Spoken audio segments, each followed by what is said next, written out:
de Dieu, que la grâce et la paix du Seigneur Jésus-Christ soient avec vous. Baissons la tête dans la prière au nom de Jésus. Éternel Seigneur, notre Père, notre Dieu, notre Roi, nous vous disons merci. Merci pour ce moment de grâce que vous nous avez accordé. Nous prions, Papa, que votre esprit prenne le contrôle de ce moment au nom de Jésus. Je demande, Père, que vous-même qui enseignez votre parole au peuple et aux nations, je demande que vous-même en ce moment, que vous preniez mon être et que vous m'utilisez juste comme un instrument pour communiquer votre pensée au peuple et aux nations. Au nom de Jésus-Christ, j'ai ainsi prié. Amen. Alors, bien-aimés frères et sœurs dans le Seigneur Jésus-Christ, vous avez devant vous votre bien-aimé frère, l'évangéliste Moïse.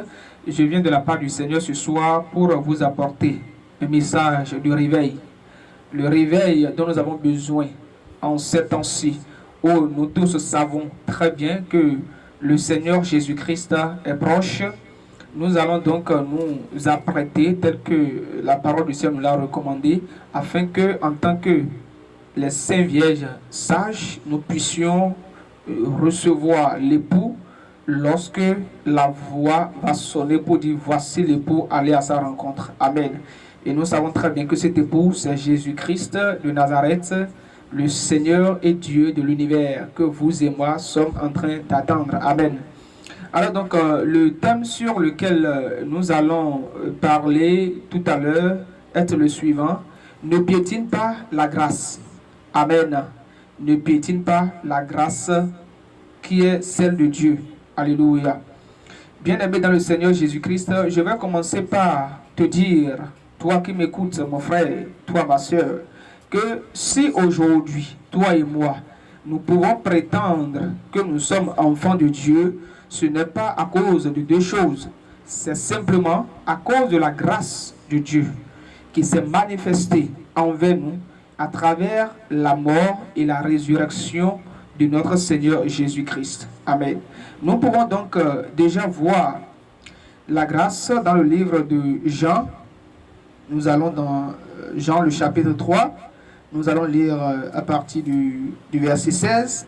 La Bible dit: car Dieu a tant aimé le monde qu'il a donné son Fils unique, afin que quiconque croit en lui ne périsse point, mais qu'il ait la vie éternelle. Amen. Voilà la toute première définition que nous pouvons donner déjà de la grâce. Ou si vous voulez, la toute première source où il faut aller pour aller chercher ce que c'est que la grâce. En réalité, nous tous, en tant qu'humains, nous avons déjà chuté de la plénitude du Seigneur. Et aujourd'hui, vous savez que le monde entier est sous la domination du diable, tel que la Bible même le reconnaît. Maintenant, à un moment donné, le Seigneur Dieu de l'univers a voulu pourvoir à notre rédemption en envoyant le Seigneur Jésus-Christ mourir à notre place. Amen.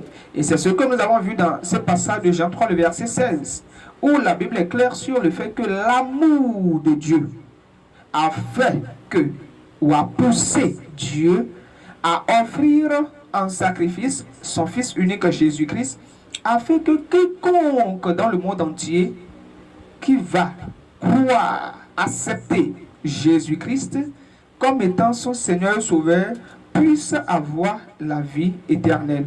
Amen. Donc, c'est ça d'abord même la définition de la grâce.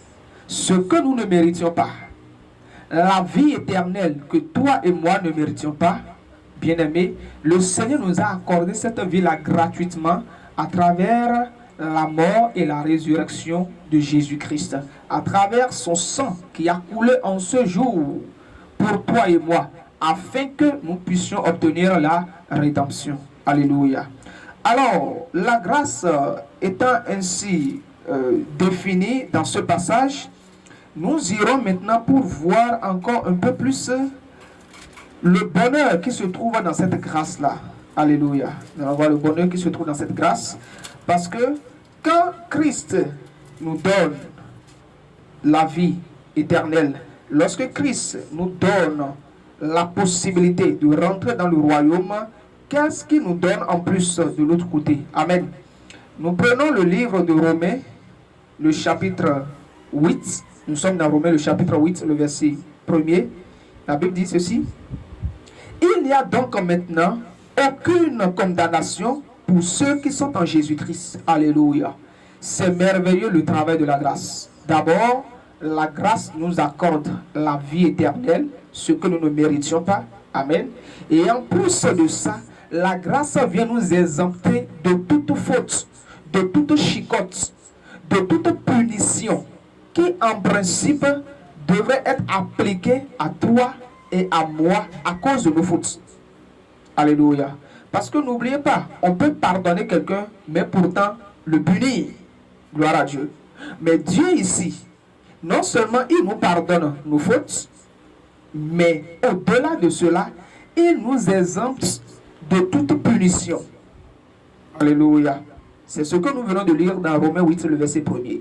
Donc, pour toi, mon frère, pour toi, ma soeur, qui véritablement a cru au Seigneur Jésus-Christ et qui vit dans la grâce de Dieu, il faut que tu saches une chose. La Bible est claire sur le fait qu'il n'y a plus de condamnation pour toi. C'est pour dire simplement que non seulement l'enfer t'est épargné à tout jamais, mais dans le même temps aussi, l'ennemi dans ce monde n'a rien à réclamer de toi. Tu n'es plus dans son royaume, il n'a plus aucune domination, aucune puissance sur ta vie. Alléluia. Alors, nous irons maintenant pour voir, lorsque la grâce nous accorde tous ces privilèges, d'abord elle nous sauve et elle nous épargne de toutes les punitions, de tous les châtiments, de tous les malheurs.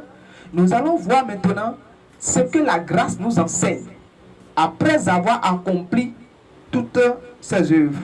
Amen. Allons dans le livre de Tite. Nous irons dans Tite rapidement pour voir ce que la grâce nous enseigne là-bas. Amen. Nous sommes dans Tite, le chapitre 2. Tite, le chapitre 2, à partir du verset 11. Nous lisons la parole du Seigneur. Car la grâce de Dieu, source de salut pour tous les hommes, a été manifestée. Amen. Le verset 12. Elle nous enseigne à renoncer à l'impiété et aux convoitises mondaines et à vivre dans le siècle présent selon la sagesse, la justice et la piété. Amen. Je m'arrête là d'abord. Ça veut dire, bien-aimé, que oui, Dieu a envoyé la grâce. Dieu a déjà sacrifié Jésus-Christ. Ces choses faites. Il n'y a aucun doute là-dessus. Dieu nous a déjà justifiés lorsque nous venons à lui. Il nous a déjà pardonné, lavé, tout est fait. Il n'y a plus rien à faire. Alléluia. Maintenant, lorsque la grâce finit son œuvre, elle nous recommande quelque chose maintenant en retour. Dieu nous recommande quelque chose. Et ce qu'elle nous recommande, c'est que cette grâce-là va nous enseigner. Enseigner à parler désormais. Cette grâce va nous enseigner à marcher désormais. Cette grâce va nous enseigner à nous comporter. Ça veut dire, bien aimé, que lorsque vous recevez la grâce du Seigneur Jésus-Christ, c'est que vous devenez un enfant de Dieu, vous devenez chrétien, sachez que cette grâce-là devient un maître qui va désormais vous conduire, qui va vous donner des leçons que vous allez apprendre et appliquer pour vivre dans le royaume de Dieu. Alléluia. Parce que la Bible déclare que nous sommes dans ce monde, mais que nous ne sommes pas pour le monde. Alléluia. Ça veut dire que le royaume dans lequel nous sommes introduits désormais, qui est le royaume de Dieu, ah oui, il y a certains principes à observer. Et c'est ça ici, c'est ce que la Bible dit ici, dans ce verset 11 et 12 de Tite 2, je relis encore, dit car la grâce de Dieu, source de salut pour tous les hommes, a été manifestée. Elle nous enseigne à renoncer à l'impiété. Ça veut dire que lorsque la grâce vient, la grâce ne vient pas pour te réconforter dans le mal, bien-aimé. Ce verset de Romains 8, verset 1er, que nous venons de lire tout à l'heure, beaucoup de gens, dans l'ignorance, prennent ce verset-là pour se comporter comme étant encore des païens. En disant quoi? Christ est mort, il a payé le prix, de nos péchés, les péchés que nous avions commis par le passé, les péchés que nous commettons aujourd'hui et les péchés que nous allons encore commettre demain. Christ a prévu tout et il a tout payé déjà. Alors, ceux-là se disent, il faut vivre maintenant. Il n'y a plus de limite parce que Christ a tout fait. Amen. Mais vous voyez ce que la Bible a dit ici. La Bible dit que cette grâce, ça nous enseigne. D'accord? À renoncer, à dire non. Ça veut dire, bien aimé, que Satan va toujours continuer, aussi longtemps que vous serez sur la terre, Satan va toujours continuer par vous faire la cour. Satan va toujours continuer par lutter pour obtenir votre âme et vous éloigner du Seigneur Jésus-Christ. Mais la grâce, elle est là pour dire non. Ce que Satan te présente, ne prends pas ça. Cette parole qui est venue de ta bouche ne vient pas du royaume de Dieu. Ce comportement que tu veux avoir ne relève pas de la volonté parfaite de Dieu. Et quand cette grâce t'enseigne ainsi, qu'est-ce que toi tu as à faire? C'est d'obéir simplement en disant non, je ne fais pas. Je n'obéis pas à Satan. Je ne prends pas ce que Satan m'a donné. Alléluia. C'est pourquoi il dit, elle nous enseigne à renoncer à l'impiété. Donc toute forme d'impiété, tout ce qui est impur devant le Seigneur. Aux convoitises mondaines. Aux convoitises mondaines. Les convoitises de ce monde. Je veux telle voiture forcément. Je veux telle maison obligatoirement. Mon mari doit être de telle classe. Ma femme doit avoir telle beauté. Je dois atteindre tel poste dans mon service obligatoirement, coûte que coûte, et puis de suite. Toutes ces choses, ce sont les convoitises de ce monde. Amen. Et la grâce nous enseigne à renoncer à toutes ces convoitises et à vivre dans le siècle présent selon la justice et la piété. Bien aimé, ça veut dire que si toi tu es chrétien, Jésus ne t'a pas appelé à vivre pour le monde, mais il t'a appelé pour que tu vives dans la pureté, dans la piété, dans la justice. La question est très simple. Toi qui dis que tu as la grâce de Dieu et que tu vis dans la grâce de Dieu, est-ce que tu vis déjà selon la piété? C'est là la question. Pose-toi la question, mon frère. Pose-toi la question, ma soeur. Toi qui es dans cette église locale, et certainement, tu as également des fonctions que tu remplis dans cette église locale. Est-ce que ta vie est pure? Est-ce que tu mènes une vie de justice devant le Seigneur? Alléluia. Donc, voilà ce que la grâce est venue nous enseigner. Nous allons continuer dans le verset 13. Il dit, en attendant la bienheureuse espérance et la manifestation de la gloire du grand Dieu et de notre Sauveur Jésus-Christ. Amen. Verset 14. Qui s'est donné lui-même pour nous, afin de nous racheter de toute iniquité et de se faire un peuple qui lui appartienne, purifié par lui et zélé pour les bonnes œuvres. Gloire à Dieu. Alors je vais te poser une question, mon frère. Toi qui vis dans la grâce du Seigneur, où sont tes bonnes œuvres? Toi, ma soeur, toi qui vis dans la grâce du Seigneur aujourd'hui, où sont tes bonnes œuvres? Parce qu'il est clair, comme nous venons de le dire ici, que Christ nous a appelés par sa grâce, il nous a purifiés et il veut que nous demeurions purs. Amen. Et dans cette pureté, il y a d'autres signes qui doivent accompagner notre vie dans la grâce. Ce sont les bonnes œuvres. Les bonnes œuvres, c'est dire simplement que tout ce que tu faisais déjà de mauvais par le passé, tout cela doit disparaître et tu dois commencer désormais par mener une nouvelle vie. Si par le passé tu étais un menteur, aujourd'hui le mensonge doit être conjugué au passé. Tu ne dois pas dire que tu es dans la grâce du Seigneur et tu continues de mentir et tu vas dire que Dieu va comprendre. Ça veut dire que tu n'as pas compris la grâce, ça veut dire que tu n'es pas dans la grâce de Dieu. Amen. Si tu te réclames chrétien dans la grâce du Seigneur Jésus-Christ et que par le passé tu vivais dans la fornication et que là encore tu continues toujours dans la fornication, ça veut dire que toi tu n'es pas dans la grâce de Dieu, que tu n'as jamais compris la grâce de Dieu. Tu es encore un païen. Amen. Lorsque par le passé tu étais un bagarreur et qu'aujourd'hui, tu te dis chrétien dans la grâce de Dieu, mais néanmoins, tu continues de faire des bagarres à gauche et à droite, ça veut dire tout simplement, bien-aimé, que tu n'as pas encore compris la grâce de Dieu ou que tu n'es même pas encore dans cette grâce-là simplement parce que tu es un païen. Alléluia. Donc, voilà ce que la grâce de Dieu nous enseigne. Alors, nous irons voir maintenant, lorsque l'on prend la grâce pour un acquis et on vit dans la vie de débauche, on ment dans la grâce ou au nom de la grâce, on fornique au nom de la grâce, on blasphème les choses de Dieu au nom de la grâce, on se met en colère et on pose des actes violents au nom de la grâce. Nous allons voir qu'est-ce que Dieu dit par rapport à cela. Allons dans le livre de Galates. Galates, le chapitre 2. Nous allons dans Galates, le chapitre 2 rapidement. Et nous allons voir ce que la Bible nous enseigne là-bas par rapport toujours à la grâce. Alléluia. Nous sommes dans Galates 2. Nous allons lire à partir du verset 16. La Bible dit ceci. Néanmoins, sachant que ce n'est pas par les œuvres de la loi que nous sommes justifiés, mais par la foi en Jésus-Christ, nous aussi, nous avons cru en Jésus-Christ afin d'être justifiés par la foi en Christ et non par les œuvres de la loi. Parce que nulle chair ne sera justifiée par les œuvres de la loi. Amen. Ça, c'est ce qui nous appartient à nous en tant que chrétiens. Ça. Les autres religions essaient de manifester de bonnes œuvres.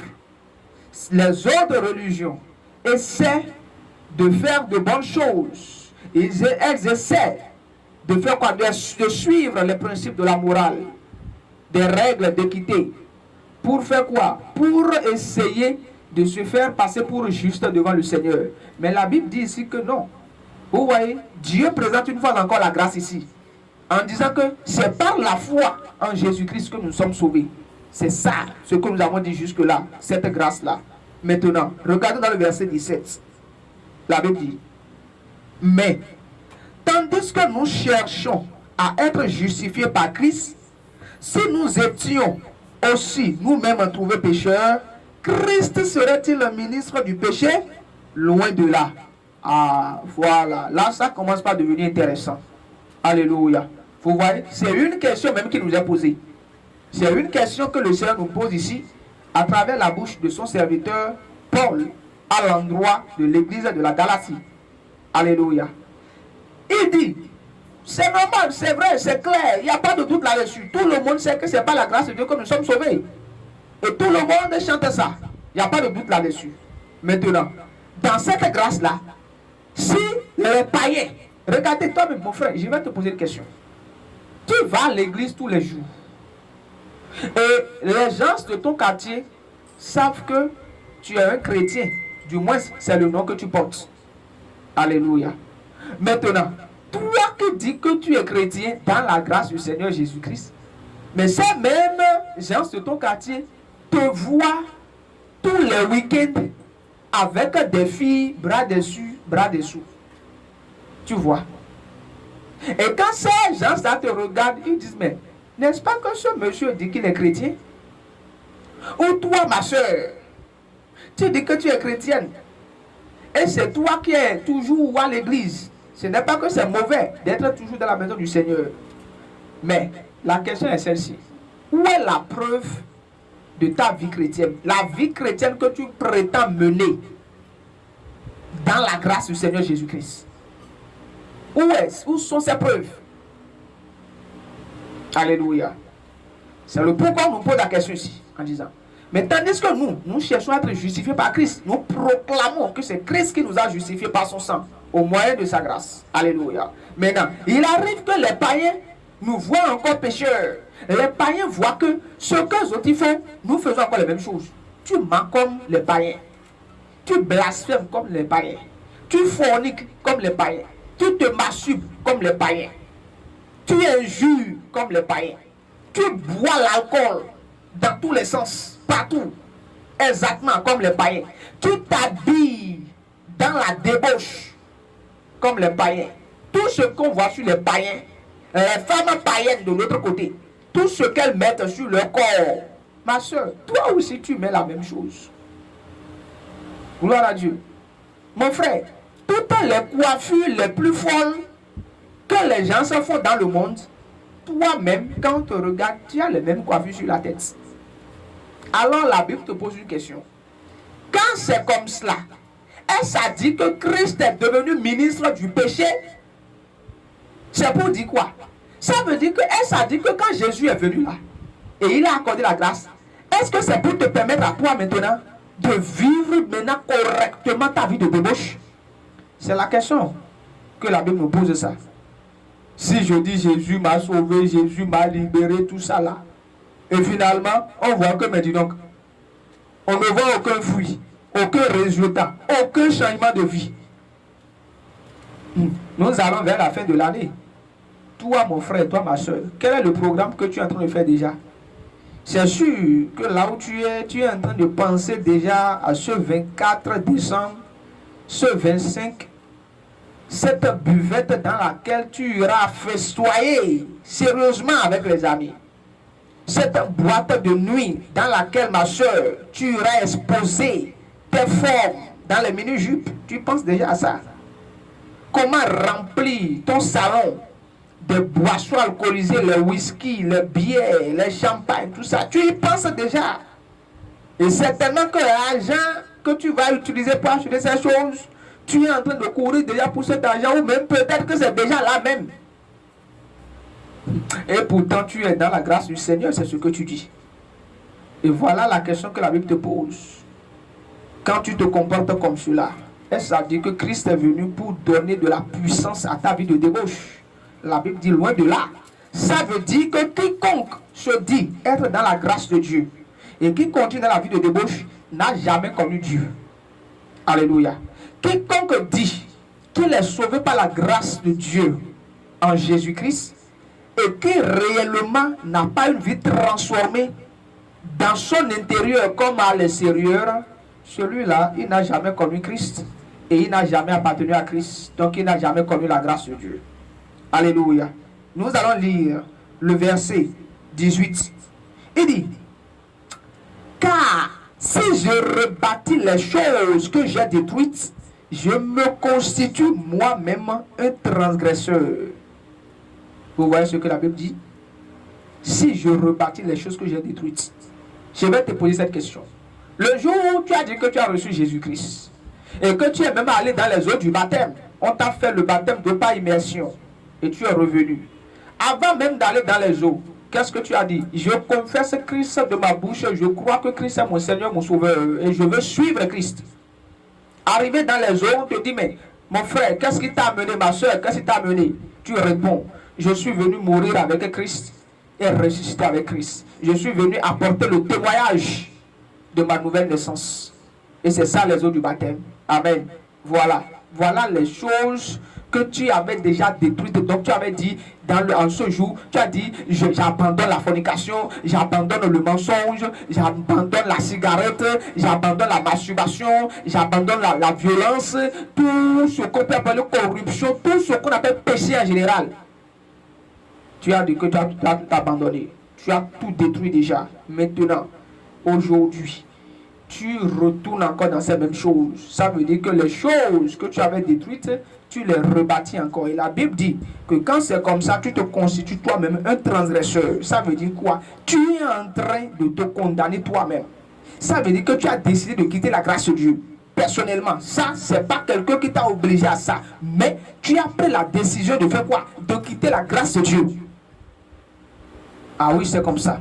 Parce que même si tu l'avais reçu, et que réellement tu étais né de nouveau, et qu'après cela, tu commences par mener encore une vie de débauche, cette vie que tu avais abandonnée, tu reprends cette même vie, ça veut dire que toi-même, tu sors de la grâce de Dieu. Alléluia. Et ainsi, tu te condamnes. C'est ce que ce passage est en train de nous dire. Alléluia. Alors, je vais t'amener dans un autre passage. Nous sommes dans le livre de Galates, le chapitre 6. Nous allons lire Galates, le chapitre 6, le verset 7. Il dit, ne vous y trompez pas, on ne se moque pas de Dieu. Ce que l'homme aura semé, il le moissonnera aussi. Verset 8. Celui qui sème pour la chair, moissonnera de la chair, la corruption. Mais celui qui sème pour l'esprit, moissonnera de l'esprit la vie éternelle. Alléluia. Voilà ce que la Bible dit. Ça veut dire quoi? Bien aimé, toi qui es chrétien, ou toi qui dis que tu es chrétien, dans la grâce du Seigneur, mais tu continues de vivre selon la chair. Or, la Bible dit que ceux qui vivent selon la chair ne sauraient plaire à Dieu. Amen. Mais te voilà en train de vivre selon la chair. Et la Bible dit que ceux qui vivent selon la chair, ceux qu'ils auront à moissonner, c'est la corruption. La corruption, c'est la damnation éternelle. C'est la mort éternelle. Mais ceux qui s'aiment pour l'esprit moissonneront de l'esprit la vie éternelle. Donc, à toi de faire le choix pour savoir que, ah non, la grâce de Dieu ne te permet pas de vivre n'importe comment. Alléluia. Je vais même te dire ceci. Lorsque tu vas dans le livre de Actes, Actes le chapitre 5, tu peux lire à partir du premier verset jusqu'au 11e verset. Actes 5, premier verset jusqu'au 11e verset. Tu vas voir dans ce passage que Dieu, dans la grâce, a frappé. Oui. Lorsque nous voyons là l'histoire d'Ananias et Saphira, c'est deux personnes qui étaient également sauvées. Comme toi aussi tu dis que tu es sauvé. Deux personnes qui étaient des enfants de Dieu. Comme toi aussi tu dis que tu es un enfant de Dieu. Mais lorsqu'il est arrivé que ces deux personnes, bien qu'étant dans la grâce de Dieu, parce que là nous sommes dans le livre des Actes des Apôtres, ça veut dire que Christ était déjà mort, il est déjà parti au ciel. Le Saint-Esprit était déjà descendu et le ministère de Jésus-Christ a déjà commencé par prendre de l'ampleur dans la vie des apôtres. Donc l'église était déjà bâtie. Alléluia. Donc, c'est en ce moment-là même que Dieu a décidé de frapper deux personnes qui, pour la première fois, ont voulu se moquer de Dieu au nom de la grâce. Ananias et Saphira, juste pour avoir menti, ont été frappés de mort instantanément. Alléluia. Ça veut dire que toi qui es en train de vivre la vie de débauche au nom de la grâce, sache que la punition, la colère de Dieu est derrière toi. Toi qui es en train de piétiner la grâce de Dieu, la punition de Dieu est derrière toi. Alléluia. Tu vas prendre ce verset que tu vas lire, tu vas méditer cela à la maison, le livre d'Hébreux. Tu vas lire Hébreux 6 à partir du verset 4 au verset 8 et tu vas découvrir ce que la Bible dit là. Pour ceux qui pêchent volontairement au nom de la grâce, le danger qui guette ceux-là. Hébreux 6 du verset 4 au verset 8. Alléluia. Tu vas voir que la Bible dit clairement dans ce passage que pour ceux-là qui ont été éclairés une fois, ceux-là qui ont goûté au don céleste, alléluia, ceux-là qui ont vécu la plénitude du Saint-Esprit, ceux-là qui ont reçu la perfection de la vie qui est en Dieu, manifestée à travers notre Seigneur Sauveur Jésus-Christ, et qui après cela sont retournés dans l'ancienne vie et qui vivent à nouveau leur ancienne vie en se proclamant toujours chrétiens, en disant toujours que oui, parce que la Bible déclare que si le Fils vous a affranchi, vous êtes réellement libre. Donc voilà, pour eux, ils sont affranchis, maintenant ils sont libres de vivre leur vie comme ils l'entendent. Tu vois, le danger qui est là, c'est quoi? La Bible est claire sur le fait que ceux-là ne peuvent plus être ramenés au salut, à la repentance, une nouvelle fois. Non. Il s'agit de ceux-là qui sont allés à l'apostasie. Donc, là où tu es, si tu es dans la mauvaise vie, au nom de la grâce, sache que l'apostasie est en train de te guetter. Et lorsque tu arrives à cette étape d'apostasie, c'est qu'il n'y a plus d'espoir pour le salut. Il n'y a plus d'espoir pour que tu puisses revenir encore à la vie qui est en Jésus-Christ. Pourquoi? Parce que la Bible dit que ceux-là, à cause de son comportement, ils exposent le Fils de Dieu à l'ignominie. Ils exposent Jésus-Christ aux païens. Et ils donnent occasion aux païens de se moquer de Jésus-Christ. Et c'est vrai, toi me regarde. Quand toi, tu es chrétien, tu dis, dans ton service, tout le monde drague des filles. Et toi aussi, tu dragues des filles. Lorsque tu te retrouves maintenant avec tes collègues qui sont des païens, est-ce que tu peux parler de Jésus? Et quand il arrive même que tu veuilles faire de l'hypocrisie en parlant de Jésus, qu'est-ce qu'ils te disent? Oh, tais-toi. N'est-ce pas, toi et moi ensemble qui allons chercher des filles? Est-ce que si tout le monde parle de Jésus, toi aussi tu vas parler de Jésus? D'abord, ils ne croient pas à Jésus. Pourquoi? Parce que toi, tu leur donnes l'occasion d'insulter Jésus. Ils trouvent que Jésus c'est un mythe. Ils trouvent que Jésus c'est une histoire. C'est pas du réel, c'est pas du vrai, c'est pas du concret, c'est pas du parfait. Non, ils n'y croient pas. Pourquoi? Parce qu'ils voient que toi qui dis Jésus, Jésus, du matin au soir, mais tu mènes exactement la même vie qu'eux. Est-ce que tu comprends? C'est le pourquoi il est dangereux de piétiner la grâce du Seigneur. Et je vais lire un passage avec toi pour finir, parce que je suis déjà pratiquement à la fin. Nous allons dans Hébreux 10. Nous allons lire dans Hébreux 10 à partir du verset 25. Hébreux 10 à partir du verset 25. Il dit, n'abandonnons pas notre assemblée, comme c'est de coutume de quelques-uns, mais exhortons-nous réciproquement, et cela d'autant plus que vous voyez s'approcher le jour. Quel jour nous voyons s'approcher? C'est le jour de l'enlèvement. Alléluia. Et quand la Bible nous dit de ne pas abandonner notre assemblée, la Bible nous demande tout simplement, vous allez remarquer dans ce passage que la Bible n'a pas dit n'abandonnons pas nos assemblées. Non. Parce que si on parle de nos assemblées, cela peut être comparé, ça peut être confus. Et on risque de comparer, on risque d'assimiler cela aux églises locales. Ce n'est pas de ça que le Seigneur parle ici. Mais quand le Seigneur n'abandonne pas notre assemblée, le Seigneur veut parler de l'assemblée unique qui nous réunit, nous tous, la foi chrétienne. C'est de ça qu'il s'agit ici. Amen. Maintenant, le verset 26, il dit, car si nous péchons volontairement, après avoir reçu la connaissance de la vérité, il ne reste plus de sacrifice pour les péchés. Verset 27. Mais une attente terrible du jugement et l'ardeur d'un feu qui dévorera les rebelles. Alléluia. Ah, voilà. Lorsqu'il arrive qu'on piétine la grâce, quand on agit comme on veut, on parle comme on veut, on se comporte comme on veut, on mange tout ce qu'on veut, on boit tout ce qu'on veut, on va partout où on veut. Bien aimé, ça c'est piétiner la grâce du Seigneur. Et Dieu dit ici clairement que lorsque nous péchons volontairement maintenant, voyez-vous, la Bible dit, oh, il ne reste plus de sacrifice pour les péchés. Alléluia. Ça veut dire que toi qui dis, je vais pécher, je vais commencer à pécher et après je vais me repentir. Détrompe-toi, mon frère. Détrompe-toi, ma soeur. Nous continuons.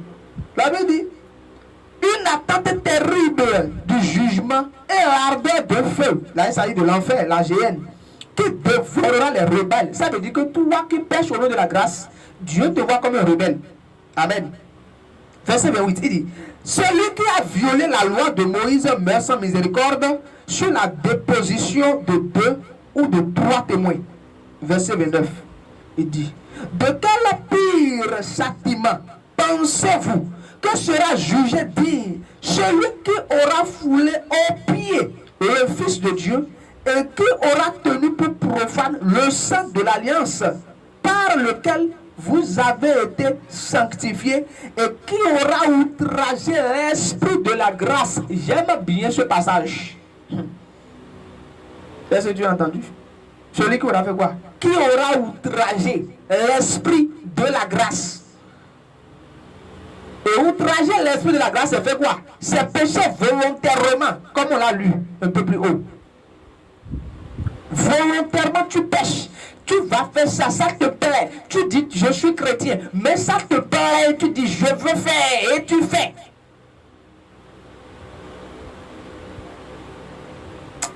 Que le Seigneur ait pitié de toi qui écoute ce message. Que le Seigneur te donne l'esprit de la repentance sincère et que tu saches le danger qui te guette si tu ne te repens pas. Alléluia. Tu vois, il dit, je reprends le verset 29.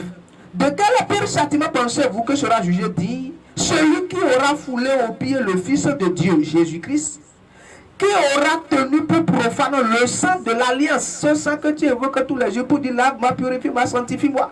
Tu vois, par lequel vous avez été sanctifiés et qui aura outragé l'esprit de la grâce. Verset 30 maintenant. Car nous connaissons celui qui dit à moi la vengeance, à moi la rétribution. Mon frère, Dieu est un Dieu de vengeance. Ma soeur, Dieu est un Dieu de rétribution. Il dit, je vais donner à chacun selon ce qu'est son œuvre. Alléluia. Tu peux encore aller lire cela dans Apocalypse 22, le verset 11. Il dit, voici, je viens bientôt, ma rétribution avec moi, afin de donner à chacun, afin de rendre à chacun selon ce qu'est son œuvre. Il dit que celui qui est injuste soit encore injuste. Celui qui est impur, qui continue à son impureté. Est-ce que vous comprenez? Mais dans les mêmes, il dit que celui-là qui est juste pratique encore plus la justice que celui qui essaie de se sanctifier encore davantage. Pourquoi? Parce que lui va rendre, quand il va venir, il va rendre à chacun selon ce qu'est son œuvre. Et c'est ce qu'il dit encore ici dans ce même passage. Alléluia. C'est pourquoi il dit, car nous connaissons celui qui dit à moi la vengeance, à moi la rétribution. Et encore, le Seigneur jugera son peuple. Verset 31. C'est une chose terrible que de tomber entre les mains du Dieu vivant. Alléluia. Je vais m'arrêter sur ce verset-là pour finir mon message en te disant ceci. Bien-aimé, si tu tombes dans les mains des sorciers, Dieu est là pour te sauver. Si tu tombes dans les mains des démons, Dieu est là pour te sauver. Même si Satan en personne réussissait à te capturer et qu'il te prenait comme ceci vivant, Dieu est là pour faire quoi? Pour te sauver. Maintenant, quand il arrive que à cause de ton entêtement, par ton esprit d'insoumission à la parole du Seigneur, tu piétines la grâce jusqu'à faire quoi? Jusqu'à tomber dans les mains du Dieu vivant. Dis-moi, qui ira te sauver? C'est ce que ce verset dit ici. Il dit c'est une chose terrible que de tomber quoi? Dans les mains du Dieu vivant. Bien-aimé, je ne te souhaite pas cela. Je ne te souhaite pas, mon frère, que cela t'arrive. Je ne te souhaite pas cela, ma soeur, que cela t'arrive. Et pour que ça ne t'arrive pas, il faut que tout de suite, là, parce que la Bible déclare, c'est maintenant, c'est aujourd'hui le jour du salut. Maintenant que vous entendez ça, vous n'endurcissez pas vos cœurs comme au temps de la rébellion. Alléluia. Aujourd'hui que tu as entendu la voix du Seigneur, n'endurcis pas ton cœur. Mets de l'ordre dans ta vie. Reviens au Seigneur Jésus-Christ de toute urgence et en toute sincérité avant qu'il ne soit trop tard. Que le Seigneur Jésus-Christ bénisse ton écoute au nom de Jésus-Christ. Amen. Shalom, shalom, shalom.